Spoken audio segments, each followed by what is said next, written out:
Araku valley Shri Panchakala Ramesh Babu గారికి, గౌరవ శాసనసభ్యులు పెందుర్తి శ్రీ సుందరపు విజయ్ కుమార్ గారికి, గౌరవ శాసనసభ్యులు ఎల్లమంచిలి నిమ్మక జయకృష్ణ గారికి, పాలకొండ శాసనసభ్యులు, గౌరవ శాసనసభ్యులు కిదారి శ్రావణ్ కుమార్ గారు, chairman AP గిరిజన్ cooperative corporation, Shri CRE దోను దొర గారు, జోనల్ చైర్మన్ ఏపీఎస్ఆర్టీసీ విజయనగరం, శ్రీమతి జల్లిపల్లి సుభద్ర గారు, జడ్పీ చైర్మన్ విశాఖపట్నం, శ్రీమతి సిహెచ్ జానకమ్మ జడ్పీటీసీ దుబ్బిగూడ, శ్రీమతి ఎం గీత ఎంపీటీసీ పోతంగి, శాంతకుమారి గారికి సర్పంచ్ మాతం, శ్రీ వెంకట్రావు గారు సర్పంచ్ పోతంగి మండలం, పోతంగి గ్రామం, ఉమామహేశ్వర గారికి కాఫీ బోర్డు మెంబర్, కృష్ణారావు గారు director Tricor AP schedule tribe cooperative finance corporation limited, ఇక్కడికి వచ్చి విచ్చేసిన ప్రజాప్రతినిధులందరికీ, పెద్దలకి నా హృదయపూర్వక నమస్కారాలు. దాకా 3 నెలల క్రితం నేను చెప్పాను, మళ్ళీ ఇంకొకసారి మన రోడ్ల గురించి మళ్ళీ ఇంకొకసారి వస్తానని చెప్పి ఆ మాటను నిలబెట్టుకునే క్రమంలోనే నేను ఇక్కడికి వచ్చాను మీకోసం.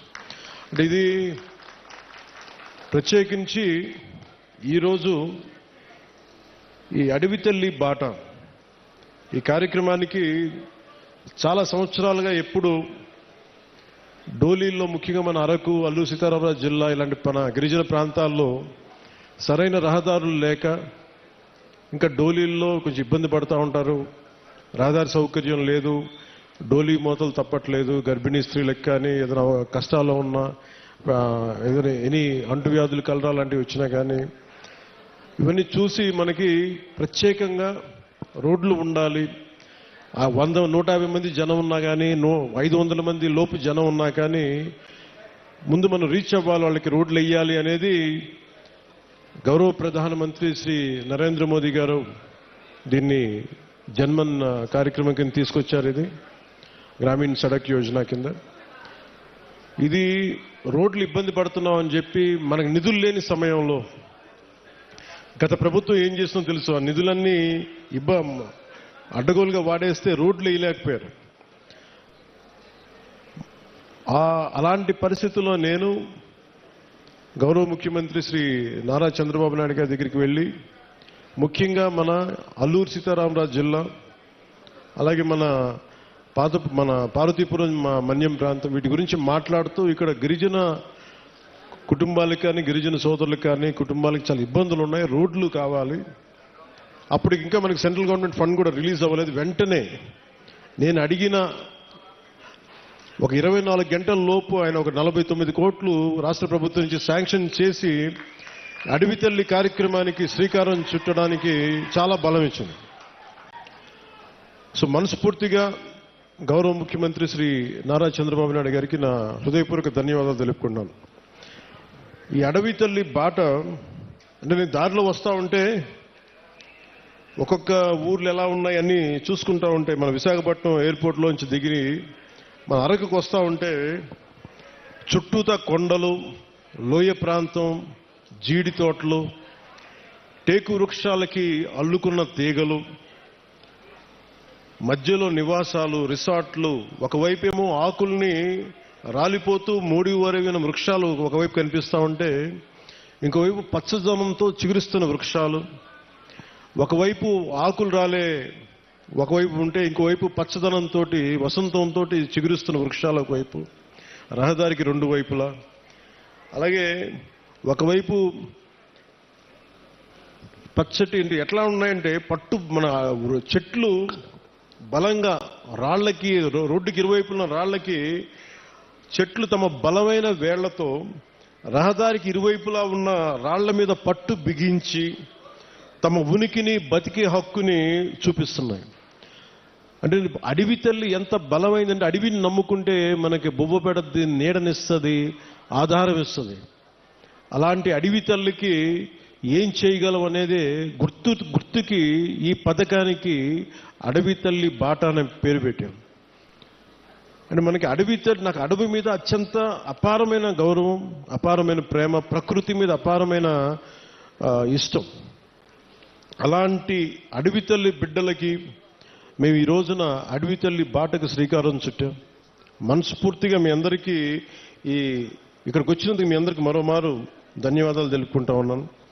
దారిలో శంబాల్ నగరి దగ్గర నుంచి భవానీ నగరు, బొడ్డవర, వైకుంఠగిరి, కాశీపట్నం, అలాగే మన ఒక్కొక్కటి చూస్తే మనకి రిసార్ట్స్, ఒకవైపు చూస్తేనేమో సిల్వర్ ఓక్కి చుట్టేసిన మిరియాల పంట, ఇంకోవైపు ముతిగూడ పక్కన మనకు బొర్రా కేవులు, కటిక వాటర్ ఫాల్స్, అనంతగిరి, తట్టుగూడ, నూకాంబిక అమ్మవారి దేవాలయం, తాటిపాక జలపాతం, గాలికొండ వ్యూ పాయింట్, సుంకరమెట్ట ఆఫర్ ట్రైలు, ఇవన్నీ చూస్తూ ఉంటే చాలా అద్భుతమైన ప్రాంతం మన అరకు ప్రాంతం. దీన్ని బాగా సద్వినియోగం చేసుకోవాలి. ఇక్కడ టూరిజం బాగా రావాలి, టూరిజం డెవలప్ అవ్వాలి. ఇవన్నీ చూస్తున్నప్పుడు ఒకటే అనిపించింది, కూటమి ప్రభుత్వం తరఫు నుంచి మనం ఏం చేయగలం? ముందుగా జీవన శైలి మెరుగుపరచాలి, రోడ్లు బాగుండాలి. దాంట్లో భాగంగానే ఈ రోజున అంటే గత ప్రభుత్వానికి దీనికి ఒకటే తేడా ఏంటంటే, గత ప్రభుత్వం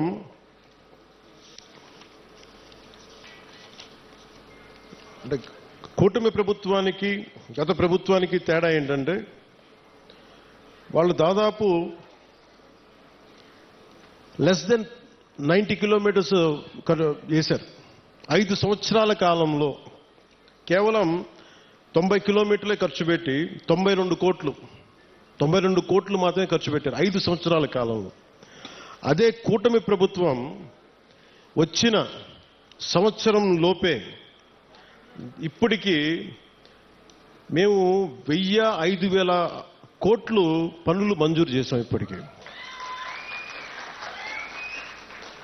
ఎన్ని కిలోమీటర్లు? 1069 కిలోమీటర్లు. సరిగ్గా ఎప్పుడు ప్రారంభించాం? సంవత్సరం కూడా కాల, 4 నెలల క్రితం ప్రారంభిస్తే ఈ రోజున 1069 కిలోమీటర్ల పనులకి శ్రీకారం చుట్టాం.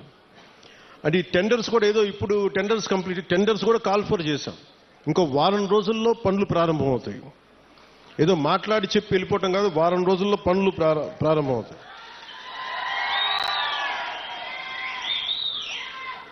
అంటే ఎవరికి ముందుగా ఈ రోడ్లు అంటే, ఎవరికైతే అత్యంత particularly vulnerable group, tribal groups ఉన్నాయో వాళ్ళకి చేరటానికి, వాళ్ళకి చేరువవ్వడానికి, వాళ్ళకి చిన్నపాటి సౌకర్యం కల్పించడానికి మా ప్రయత్నం. కూటమి ప్రభుత్వానికి ఇక్కడ ఓట్లు రాలేదు. ఓట్లు పడకపోయినా మీకు బాగోగులను చుట్టానికి మేము ఉన్నాం. ఇక్కడ ఓట్ల కోసం రాలేదు. ఓట్ల కోసం అయితే నేను ఇక్కడ అరకు ఎంపీ గారి పేరు నేను చెప్పక్కర్లా, అరకు ఎమ్మెల్యే గారి పేరు నేను చెప్పక్కర్లా ఇక్కడ. కానీ ఇది ప్రభుత్వం, పార్టీలు మారుతూ ఉంటాయి, కొత్త ప్రభుత్వాలు వస్తుంటాయి. కానీ మనం ఎవరు శత్రువులం కాదు. మనందరం విభేదాలు ఉంటాయి, భావాలు అంటే వైరుధ్యమైన భావాలు ఉంటాయి తప్ప మనం ఎవరు కొట్టుకోవడానికి సిద్ధంగా మనందరం కలిపి ఎవరు ఏ పార్టీ అయినా సరే కూర్చొని అభివృద్ధికి శ్రీకారం చుట్టాలి. దాంట్లో భాగంగానే ఇక్కడ ఇందాక పంచాయతీ ప్రెసిడెంట్స్ అందరూ కొంతమంది మాట్లాడుతూ ఉంటే ఒకటే చెప్తున్నాను. మేము రాగానే 13,326 పంచాయతీలకి 100 రూపాయలు 300 రూపాయలు ఉన్నదాన్ని మేము 10,000, 25,000 చేశాం. ఇన్ని సంవత్సరాల్లో, 30-40 సంవత్సరాలు కాదు, గత స్వాతంత్రం వచ్చినప్పటి నుంచి ఎప్పుడు ఇంత డబ్బులు పెంచలే. అది ఎవరు కూడా, పంచాయతీలన్నీ గత ప్రభుత్వం పంచాయతీలు. కానీ ఇవేమీ ఆలోచించకుండా ప్రజలు బాగుండాలి అనే ఒక ఏకైక సదుద్దేశంతో మేము ఈ రోజున ఈ పథకానికి శ్రీకారం చుట్టాం. దీనికి మనకున్న ఇట్లాంటి పర్టికులర్లీ వల్నరబుల్ గ్రూప్ ట్రైబ్స్ అంటే ఇది చాలా తక్కువ సంఖ్య. అనారోగ్య సమస్యలు ఉన్న, మానసికంగా ఎటువంటి సమస్యలు, దానికి కారణం చిల్లంగి ఇటువంటి చేతబడులు కాదు. వారి యొక్క సమస్యకి పరిష్కార మార్గం హాస్పిటల్స్లో ఉంటుంది. లేదంటే ఏమున్నాయని చెప్పి వాటిని నిజంగా మనం కొంచెం లాజికల్గా ఆలోచించి మెడికల్ పాయింట్ ఆఫ్ వ్యూలో దాన్ని కరెక్ట్ చేయాలని మనస్ఫూర్తిగా పోలీస్ శాఖలు కోరుకున్నాను. మేము ఆంధ్రప్రదేశ్ ప్రభుత్వం, కూటమి ప్రభుత్వం నుంచి మేము కోరుకుంటా ఉన్నాం. అందుకని మీ అందరూ సహకరించి చట్టాలను దయచేసి చేతుల్లో తీసుకోకండి. గంజాయి పంటను మట్టుకు దయచేసి ఎట్టి పరిస్థితుల్లో కూడా మీరు పెంచుకోండి. ఎవరన్నా ఉంటే కూడా పోలీసు అధికారులకి మీరు ఇన్ఫర్మేషన్ ఇవ్వండి. నేనేం కోరుకున్నా అంటే, పోలీసు అధికారులు కూడా మీ గతంలో కూడా పాడేరు సభలో కూడా చెప్పాను, ఇది సామాజిక ఆర్థిక సమస్యగానే చూస్తాం తప్ప ప్రజలకి వీళ్ళు ఎడ్యుకేట్ దెమ్, వాళ్ళకి కొంత అవగాహన కల్పించి అటువంటి వైపు వెళ్లకుండా మీకు ఉద్యోగాలు వచ్చేలా, జీవనోపాధి కల్పించేలా ఈ ప్రభుత్వం మరింత శ్రద్ధ తీసుకుంటుంది, మరింత బాధ్యతగా ఉంటుంది మనస్ఫూర్తిగా తెలియజేసుకుంటూ,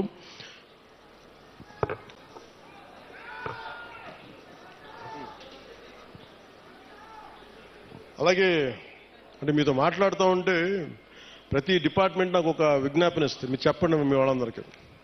సో అలాగే అటవీ శాఖ తరపు నుంచి ఒక విన్నపం వచ్చింది. దయచేసి మనం ఏదో సిగరెట్ తాగేస్తా లేదంటే ఏదో మరి అంటే చాలా నిర్లక్ష్యంగా ఉంటాం. మన ప్రకృతి మీద మనకి అడవి తల్లి ఎంత పచ్చటి సౌందర్యం, ఎంత చక్కటి సౌందర్యం అంటిచేయడం ఎంతసేపు చెప్పండి. మనం మీరు లాస్ ఏంజల్స్లో చూశారు ఎన్ని లక్షల కోట్లు నష్టం వచ్చింది వాళ్ళకి. డబ్బున్న వాళ్ళు అందరూ పెద్ద పెద్ద ఫిల్మ్ యాక్టర్స్, బిజినెస్ మన ఇండస్ట్రియలిస్టులు, బిజినెస్ పీపుల్ అందరూ కూడా ఏమాత్రం ఇల్లు కూడా సొంత అసలు కొన్ని దశాబ్దాల నుంచి పెట్టుకున్న జ్ఞాపకాలు కూడా పోయినాయి, డబ్బులు గాలిపోయినాయి. సో వీటన్నిటిని దృష్టిలో పెట్టుకొని ఫారెస్ట్ ఫైర్స్ అనేది ఇది ముఖ్యంగా మన సమ్మర్ సీజన్ కాబట్టి, గ్రీష్మం కాబట్టి మీరు ఎవరన్నా సరే కొంచెం బాధ్యతగా నిర్లక్ష్యంగా ఉంటే వారికి కొంచెం వారిని సరైన మార్గంలో పెట్టి మీరు ఎందుకంటే నిప్పు పెట్టకుండా మటుకు చూసుకోండి. ఒకసారి మీరు చిన్నపాటి తుంపల్ని మన ఇంటికి అడ్డంగా ఉన్నాయని చెప్పి మీరు మంట పెట్టేస్తే అది ఎటు కార్చిచ్చు అయిపోద్ది. వృక్షాలు కాలిపోతాయి, మన నీడనిచ్చే వృక్షాలు కాలిపోతాయి, మనకి ఎండనికి నీడనిచ్చే వృక్షాలు అంతరించిపోతాయి. ముఖ్యంగా మూగ జీవాలు, జంతువులు చచ్చిపోతాయి. అందుకని వీటిని దృష్టిలో పెట్టుకొని అడవులకి నిప్పు పెట్టే పరిస్థితులు ఏదైనా ఉంటే దయచేసి మీరు కొంచెం బాధ్యత తీసుకొని మీకు కనిపించినప్పుడు దాన్ని ఆర్పటం లేదు అలాంటి పరిస్థితులు రాకుండా మీరు ఉత్పన్నం కాకుండా చూసుకోవాలి మనస్ఫూర్తిగా కోరుకుంటూ మీ అందరూ బాగుండాలి, ఆయురారోగ్యాలతో ఉండాలి. నా కోరిక ఒకటే, వచ్చే ఎన్నికలకి మొత్తం మన్యమంతా కూటమి ప్రభుత్వం పతాకాలతో రెపరెపలాడాలి. ఎందుకు చెప్తున్నానంటే 5 సంవత్సరాల విలువైన సమయం మీరు ఇచ్చారు, మీ ఓటు వేశారు, మీ ఓటుకి వాళ్ళు విలువ ఇవ్వలేదు. కానీ మీరు ఓటు వేయకపోయినా నేను మీ ఓటుకి విలువ ఇచ్చి ఇక్కడికి వచ్చాను. అందుకని ఎందుకంటే నేను మీకోసం నేను పదే చెప్తున్నాను, 15 సంవత్సరాలు ఈ కూటమి ప్రభుత్వం ఉంటుంది. కేంద్రంలో ఎన్డీఏ ప్రభుత్వం, భారతీయ జనతా పార్టీ లీడింగ్ పార్టీగా నరేంద్ర మోదీ గారు ఎలాగైతే చేశారో అంత బలంగా 3 పర్యాయాలు ఉంటే తప్ప మనకి విభజన సమయం నుంచి గత పాలన వరకు ఎంత నలిగిపోయాం అది బయట పడాలి అంటే మాకు ఒక 15 సంవత్సరాల మీ ఆశీస్సులు కావాలి. మేము కింద పడతాం, మీద పడతాం. ముఖ్యమంత్రి గారు చిన్న భిన్నమైన ఆర్థిక వ్యవస్థని సరిచేస్తా ఉన్నారు, నేనేమో మీకు తిరుగుతూ ఉన్నాను. మేము మీకోసం పని చేస్తాం, కానీ మీ ఆశీస్సులు కావాలి మాకు. మీ ఆశీస్సులు ఇవ్వండి మాకు. మీకోసం తిరుగుతాం, ఒళ్ళుంచి పని చేస్తాం, మీకు అండగా ఉంటామని తెలియజేసుకుంటూ ప్రతి ఒక్కరికి పేరు పేరున ధన్యవాదాలు తెలుపుకుంటూ మీ భవిష్యత్తు